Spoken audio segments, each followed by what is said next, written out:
So here's the thing, we came back to our own backyard and we have the same opportunities that I was talking about.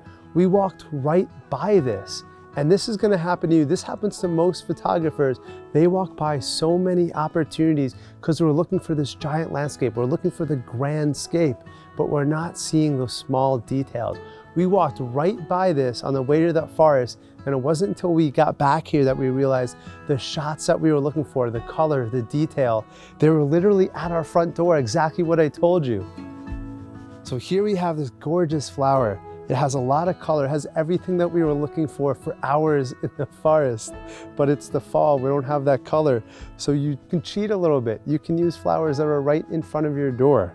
So I'm gonna open up the camera app and I'm simply gonna point it to a specific area. Now, this whole flower here, it has a lot of details. Let me show you what I'm talking about.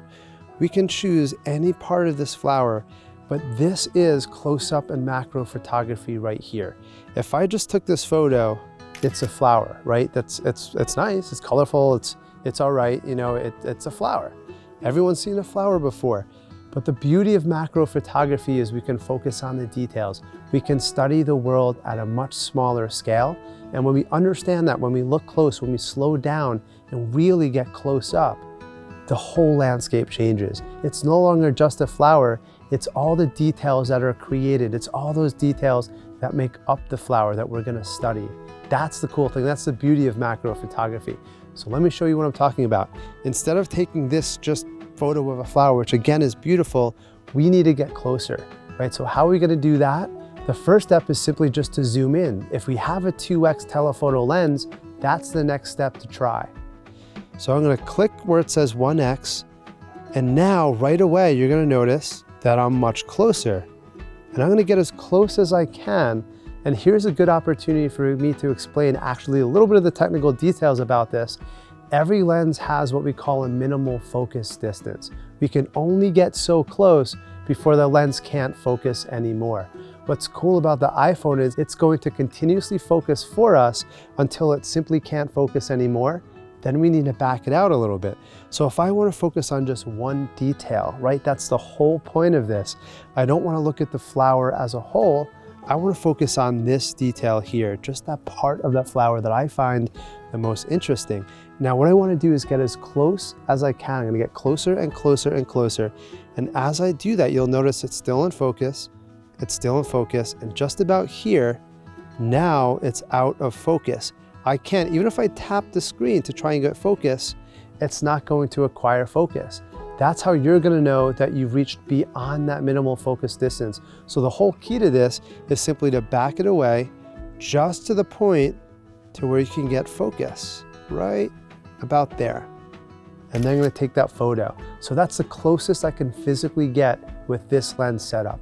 My telephoto lens, and then as close as possible before I start losing focus. So right away, if we compare this image we just took to the first picture, it's already starting to look more interesting. It's not just that whole flower, it's a part of it. So we're starting to discover the details, what makes this flower so beautiful.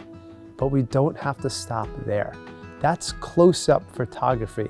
But what we want to get into now is macro photography. We want to get in really close. We want to get in so close that it's not even a flower anymore. We're taking whatever is in front of our lens and we're taking it out of context. Now it's fibers, now it's texture, now it's colors. That's when the whole world starts to open up for you. So how are we going to do that? We're going to use this. This is a macro lens. It's made by a company called Moment. And what it does is you have to buy a special case. They make them for pretty much all of the phones, all of the iPhones. You want to make sure you get the right case that's going to fit your phone.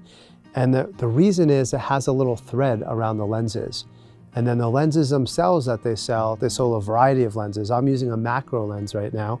It will just screw in just like this. I can get much closer, way closer than I can with just that native lens. Let me show you what this is going to look like. Once I put this on and I'm in my native camera app and I point it towards my subject, this is exactly what the screen's going to look like. It's going to look terrible. You're not going to be able to see anything. The native camera app is not going to work well with the 2x telephoto lens and that macro on top of it. What it's trying to do, it's going to say, you know what, I can't see anything. I'm gonna switch over to my 1x view. So it's gonna try and override what we're trying to do. So what we need is a way to force the camera to use that telephoto lens with that macro on top of it. This is why we're gonna switch to another app that I use quite often, and it's Lightroom. Now it's a free app, and it's gonna let us stay inside of it. It's gonna allow us to force the camera to use that 2x lens, thereby allowing us to use that macro lens with that 2x lens to get as close as physically possible. Now, if we wanna open up the camera app inside of Lightroom Mobile, I'm gonna click on the bottom right-hand corner, and that's gonna take me into the camera app.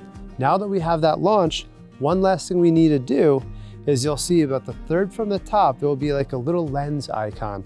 Tapping that is gonna allow us to switch between wide and telephoto. The thing is here in this app, instead of the native camera app with the iPhone, it will stay there. It won't try and switch back and forth. So that's how we can force the camera app to stay inside of telephoto, allowing us to use this moment lens, this macro lens, to get as close as possible. So I'm gonna tap, make sure it says T for telephoto, and that's how we know we're in the right mode. Now let's get started. So here I am inside of that Lightroom app, and again, it's gonna look like we're drunk, right? I might be drunk, I might not be drunk, but it's gonna look like the camera is drunk. The reason is it's trying to focus on something close, and we're not giving anything close to focus on yet.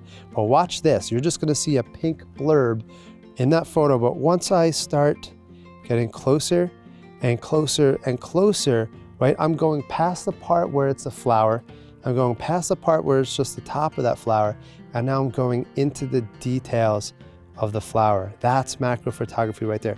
We're literally getting right into that flower. So here's the thing, as we get closer and closer and closer, here is where we start to see the magic, the world at a small scale.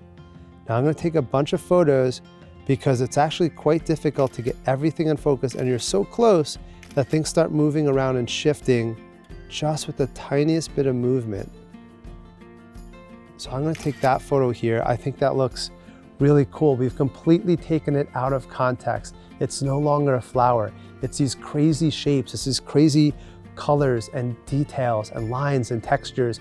We're taking everything out of context and getting into the scale of the flower itself, creating a whole new world and a whole new world of photographic opportunities too. If this starts shaking a lot, right, which is gonna happen to you too, first of all, on a windy day, you do need to be careful because any tiny little movement, any small little vibration is gonna make a difference. What you could do is simply hold the flower. And now I can prevent everything from moving on me and get the exact shot that I want.